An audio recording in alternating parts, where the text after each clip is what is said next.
Good morning. It is Bright Star Mornings. I need to make a little intro like Diddy. I need to make a little intro ditty that goes a little something like, welcome to the Bright Star Mornings for your day.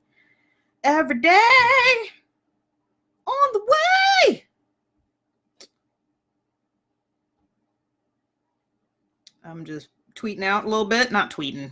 I should start tweeting, honestly. Like, that's going to be the next step, is the tweeting. I mean, no, I'm tweeting. I'm sorry. So I am on Twitter, bright_star83. Follow me on Twitter.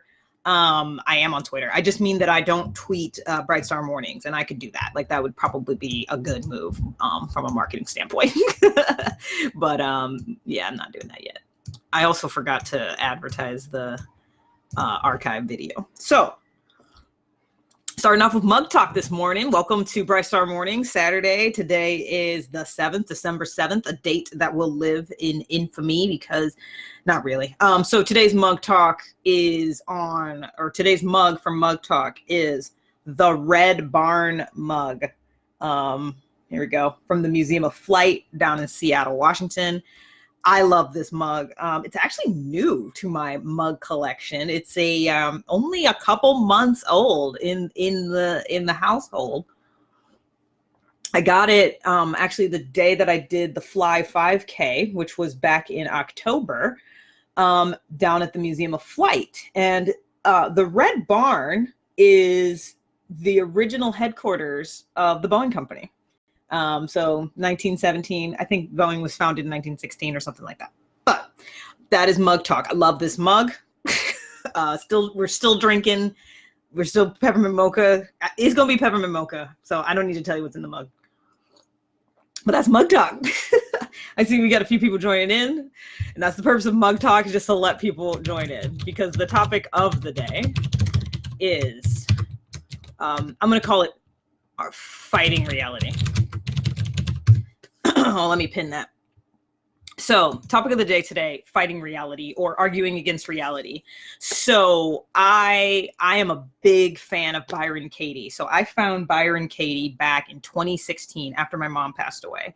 I actually shout out to Heather, my life coach at the time.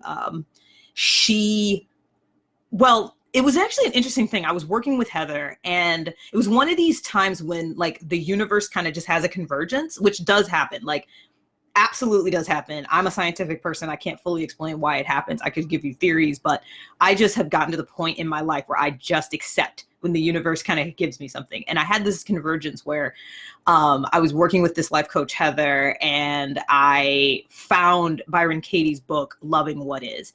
And then, like, I don't know, 4 days later, Heather recommended this book to me.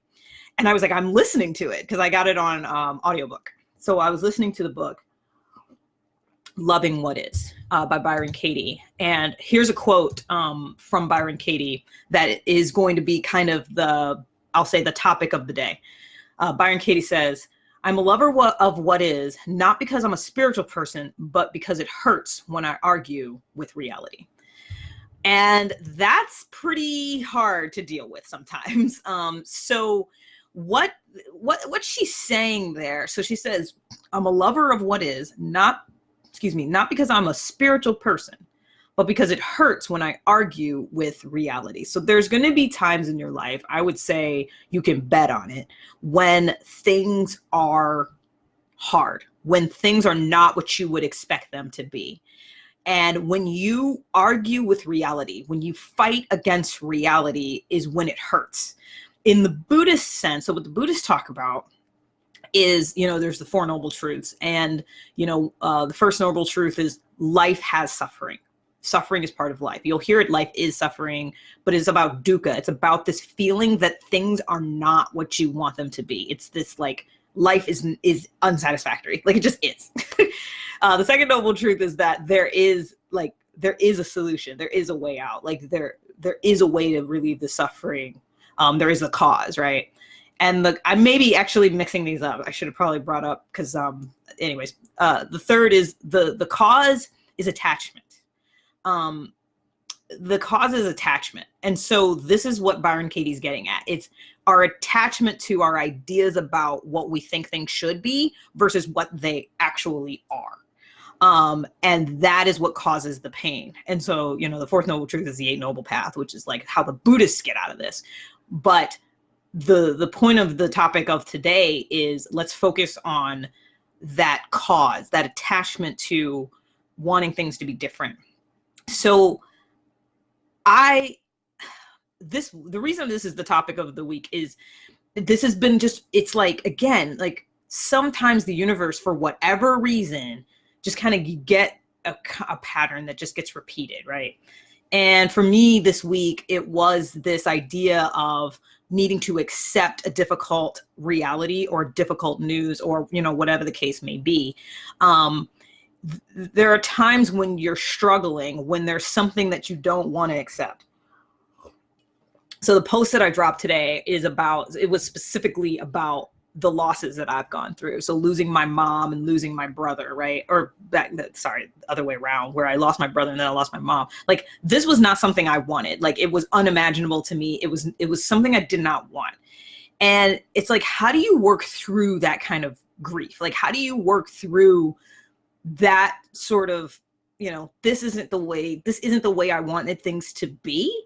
And this isn't the life that I would have chosen. Right. And so like that had been on my mind. And then it was really interesting because I was having a conversation with somebody at work about totally unrelated topic. Like, we were talking about the facilities, actually. It was a facilities person. I was asking for some help. And then he proceeded to tell me his story. And this man is telling me, and he's like, he's saying like, my mom's in the hospital. My sister's in the hospital, but you know what? I'm still going. I'm here to complain about, little things, and I'm here to help you. And I was like, wow, you have a really positive attitude. I talked to this guy and I'm like, you have a really positive attitude. And he's like, I've been through cancer. I've been through stroke. I've been through heart attacks. And what I found is that if I need to just focus on the food I have on my table and the roof over my head, because I can't change these other things. And I was just like, wow. And like, you don't expect that. Like, you're sitting at work in your corporate job, and you don't expect to like have this like everyday guru like come in and like start talking to you and laying down some deep wisdom, right? And so I'm the kind of person now that like when I hear that kind of thing, like I sit up and I pay attention. I really connect with the person. And I said, wow, like that is so true. Like that is so true. Pushing against the reality, saying like in this man's, and I don't know who this, like his name is Charles. So if he ever sees this, Charles, you laid down some serious wisdom. But he could argue with reality. Like, he could say like, I don't want my mom, I'm pissed that my mom is sick, or my sister is sick, or, whatever his situation was. But what does that do? All it does is create more pain for him. Another Buddhist ideal, or it's like a story, parable kind of thing, is the idea that there's these two arrows, right? That you have the first arrow that hits you, which is just the situation, like stuff, like pain happens. Oh, I have a hoodie that says this. Pain is mandatory. Suffering is optional. The second arrow is the suffering, and the suffering is caused when you push against that pain. Okay. Like, it happens. Things happen. Sorry. I might sneeze. Excuse me, everybody. But anyways, pain is mandatory, suffering is optional. And that's the thing is you have to come to a point of acceptance. So, okay, all that being said, again, I've been talking for like 10 minutes about sort of the topic, but now let's transition a little bit into like, okay, what can we do about it? How do you really, do this? I guess, because I sneezed and so my brain like reset. There was that man, Charles. And then I had another conversation with another coworker of mine about her child who has ADD. And like, she was talking to me about the same topic about, she said what it came for her is she had to let go of her expectations about her child and had to accept her child for who he was and support him in who he is. And she said the hardest part of that as a parent is you have these ideas about what you want your kid to be. Like all of us, I'm a parent. I've got 2 kids. we all have expectations, and we all have these ideas about like, I want my kid to be this. It's not just you want them to succeed. You also want them to be a certain way, and you want them to, you know, live up to your idea. You know, some people like want a girl. This is what my coworker said. She was like, yeah, you know, I was one of those moms that like, I wanted a girl and I ended up with 3 boys, right? And she said, what I realized was, you have this idea about what a girl is going to get you, but that idea is just an idea in your head. Like, that's not reality. And I'm like, yes, exactly. And so again, it's like, it hurts when you argue with reality. So I'm going to share with you probably my favorite, well, one of my favorites, so like tools in my spiritual toolkit, and that is the work of Byron Katie, which I'm bringing it back to that Byron Katie quote I said at the beginning, which actually, you know what, let me go ahead and drop that in the comments too, so you guys can have that. I've read I actually saw Byron Katie. She was here locally she had another book that had come out. Its name is escaping me at the moment. And I had a little baby, little side story. I had a little baby. He was like 3 months old, but Byron Katie was here. It was free. It was at a local community space. So I literally wrapped up my baby and I went and saw Byron Katie. And this woman is in a whole nother universe from the rest of us. Like, she is not on the same plane as the rest of us. She's on a different plane. So, but it was amazing to see her in person and actually like be in the presence of Byron Katie, you know? So the work of Byron Katie, okay, is called The Work. And I like this as just sort of a mental exercise when I find myself arguing with reality. And so I'll walk you through an example. Let's take my my coworker's example of her son having ADHD. Okay, let's say you have a child that has ADHD or whatever, right? Child who's going through a difficulty. So the first question is, first, you have to get clear on what are my ideas about this situation. Like, what is it that I think about this situation? And so in this situation, I don't want my child, I'm gonna say it's my kid. I don't want my child to have this. I don't want my child to be ADHD, for example. So the first question you ask is it true? Literally ask yourself, is it true that I don't want my child to have ADHD? And so usually the answer that you initially think is yes, it is true. You know, and then the next question number 2 is, can you absolutely know that it's true? And this is where things start to get a little wishy-washy, where you're like, I mean, I can't absolutely know that it's true. Like, maybe in the future I'll accept this, right? And then question 3 is, I'm gonna get this wrong because I always mix up these two. Who or what would you be without the thought, I don't want my kid to be ADHD, right? And when you do that, when you suddenly remove that thought, this is the question where things start to get good. Let me just make sure I'm getting them right, because I'll be mad at myself. Yeah. Here we go. Let's see. There we go. Yeah. How do you react? I'm sorry. So question 3 is, how do you react? What happens when you believe the thought? I skipped to the 4th one. So question 3 is when you start to say, okay, how do I react? What would I believe about this idea? So how do I react when I believe that I don't like that my kid has ADHD? I don't want him to have that. You start to have the pain. That's when it's like, it causes me pain. It does. And then question 4 is, who would you be without the thought? So imagine who you would be if you didn't have the thought, I don't want my kid to have ADHD. Who would you be? Who or what would you be? You would, you know, so if I ask myself that question, like, okay, who would I be if I didn't have the thought, I don't want my kid to have ADHD, right? I would just accept him for who he is. I would just support him in his journey. I wouldn't have these ideas about him. I would just have my kid. He would just be who he is. And then she does what's called the turnaround, which is really where things start to get challenging, because she says, so she'll have you take, for example, I don't want my kid to have ADHD. And then you turn it around. I want my kid to have ADHD. It's like, what? And then, or she'll say, I look forward to my kid having ADHD. And what that does is it puts your mind in this mental space of like, what if I just embraced reality? Like, what if instead of pushing against it, instead of arguing with it, what if I actually said, I want things to be the way that they actually are? And suddenly the transformation happens. So I'll drop another link in the description, or not in the description, but in the comment section. Here's the four questions. But